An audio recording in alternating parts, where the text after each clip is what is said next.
శ్రీమాత్రే నమః. బ్రహ్మవాక్కు YouTube channel ప్రేక్షకులకు స్వాగతం. మనిషి ఎన్ని ప్రవచనాలు విన్నా, ఎన్ని శాస్త్రాలు చదివినా ఆశను దాటలేకపోతున్నాడు. తన దగ్గర ఉన్నదానితో తృప్తి పడక ఇంకా కావాలని ఆశ. నీళ్ళలోని చేప నెరిమాంసమాశకు గాలమందు చిక్కి కూలినట్లు ఆశ పుట్టి మనుజుడు ఆ రీతి చెడిపోవు.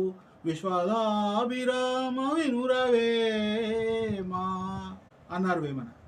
నీళ్ళలో ఉన్న చేపకు అనేక చిన్న చిన్న క్రిముల మాంసం దొరుకుతుంది, కానీ గాలానికున్న ఎరిమాంసానికి ఆశపడి ప్రాణాలు కోల్పోతుంది.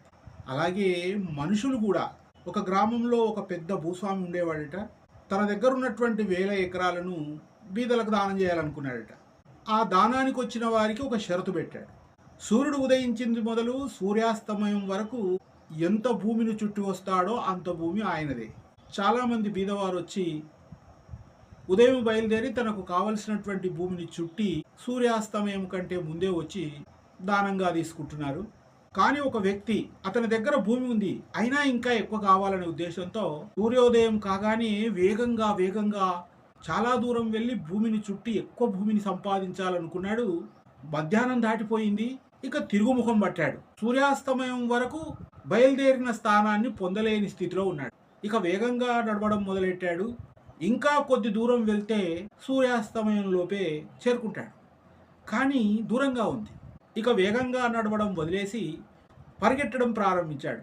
అలా వేగంగా పరిగెడుతూ నిర్ణీత స్థలం కొద్ది దూరంలో ఉంది అనగానే స్పృహ తప్పి పడిపోయాడు, ప్రాణాలు కోల్పోయాడు. అత్యాశ వల్ల ప్రాణానికే ముప్పు వచ్చింది. మనిషికి ఆశ ఉండాలా వద్దా?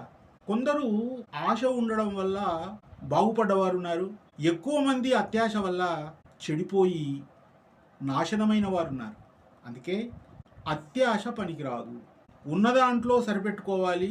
తన హద్దులో ఉన్న ఆశను కోరుకోవాలి. అంతేగాని అసాధ్యమైనటువంటి దాన్ని కోరుకొని ప్రాణాల మీదకి తెచ్చుకోవద్దని కోరుతూ సర్వే జనా సుఖినో భవంతు.